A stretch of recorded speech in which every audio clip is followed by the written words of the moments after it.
why I turned it off. It's kind of showing us off the door a little bit. Try this again.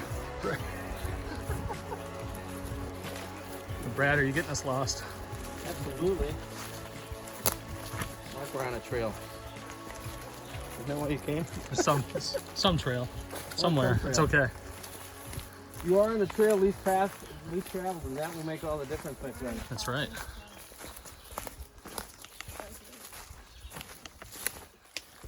So what brings you out here today?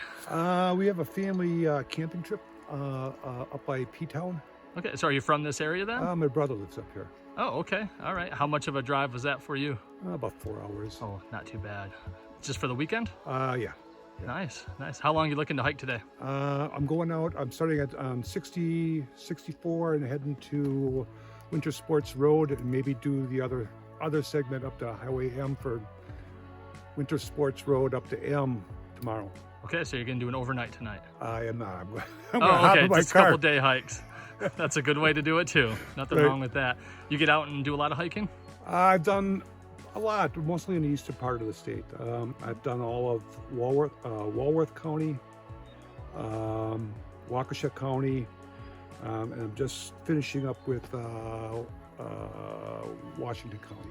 Okay. So have you hiked a lot through your life, or something you picked up later in the years? You know, when I was a kid, me and my buddies lived on the outskirts of Milwaukee, and as kids, if nothing else to do, we would go on hikes. It was subdivision, farm field. There were barns, there were woods, and we would go 5-6 miles. That's fantastic. Yeah. So what advice would you give to people who are thinking about going out and start hiking, even day hikes, but just don't know how to get started? Start slow. Start slow. Get yourself a day pack. Get your equipment slowly and go close to home.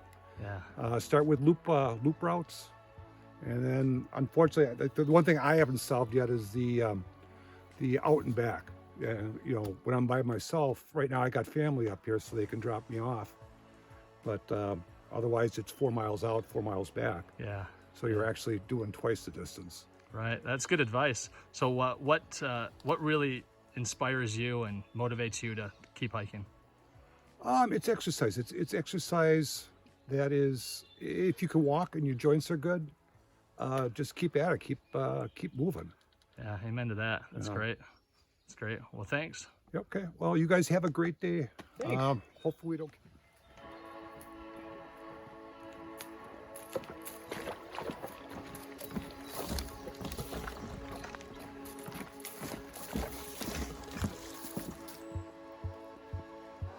Come on, see you get them white sneakers all dirty. I want them to be tight.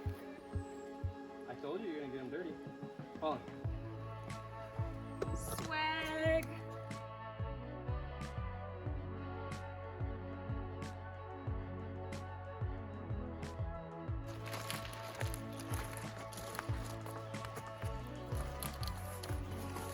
Oh no. What'd you forget? You know what? I was already filming. Were you? Yeah. Nice. We're in the middle of an 11-mile hiking day, and Miyagi decided to go for a about a half-mile jog. Oh, he's back. He's back. Here he comes. Because he left his GoPro. There's a bear. Oh, crap.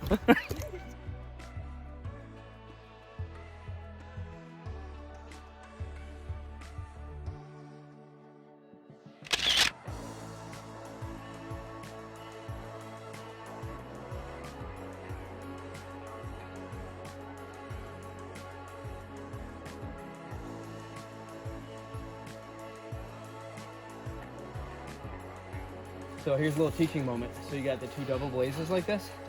Now here it actually gives you an arrow to the right, but whenever you have a double blaze, it means there's a turn up ahead. And in this case, the top blaze is to the right of the bottom blaze, which means we're gonna be turning over to the right here.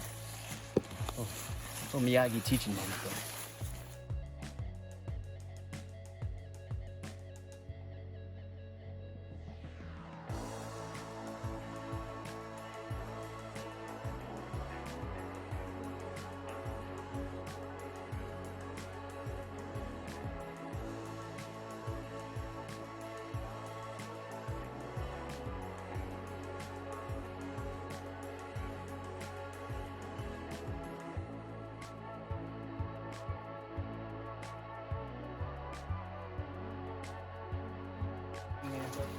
we've decided we're camping here tonight, right under the bridge.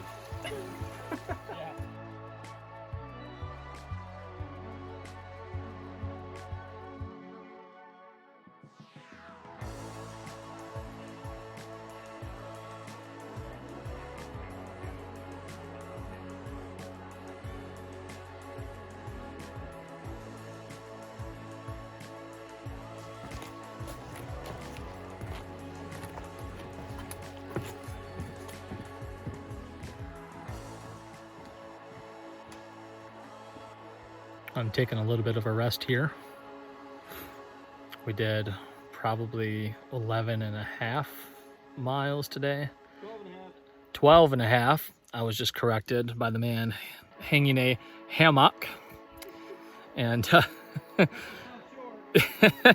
that's right. I have not felt like I got my butt handed to me this bad in a long time. I think the reasons for it are heat and humidity. But also I don't think I've been hydrated enough over the last week. And I think that that was not good. The last hour and a half probably were pretty rough. But so I'm taking a little respite in the tent while Miyagi hangs his hammock. And so the difference between someone from Michigan and someone from Wisconsin is the way they say hammock. Militiagans say hammock. And what are Wisconsin people called? Just Wisconsin people? Cheeseheads say hammock. They make it 2 words instead of 1. But it's endearing. My wife says hammock as well. Her family's from Wisconsin, or half the family is. So anyway, we're gonna go swimming in the lake in a few minutes, and I'm really excited for that. And I'm feeling a little refreshed laying down for a few minutes. So yeah. So walk around the camp a little bit. We've got the hammock of all hammocks. What's the name of your little trademark? So this is Trailcraft. Trailcraft. Trailcraft. Talk about this hammock a little bit. There's the fancy logo there. Oh, I like it a Yeah, lot. Trailcraft. Nice and simple. So this is called the Cayudo. And Cayudo is actually a samurai archer. I grew up in the woods with my father shooting archery, and I kind of took on the samurai theme with the trail name of Miyagi. So we kind of have a samurai theme. This is the Cayudo. So the Cayudo is made from a 1.0 monolite mesh, and it's coupled with a 0.5 and a 0.34 Dyneema. So it is one of the lightest, if not the lightest, hammock that, as far as I know, anyone has ever made that is fully enclosed. So this is a full 11-foot hammock, and it weighs 8.76 ounces. Yeah, you threw that at me, and it was like you threw me a bunch of garbage bags. Yeah.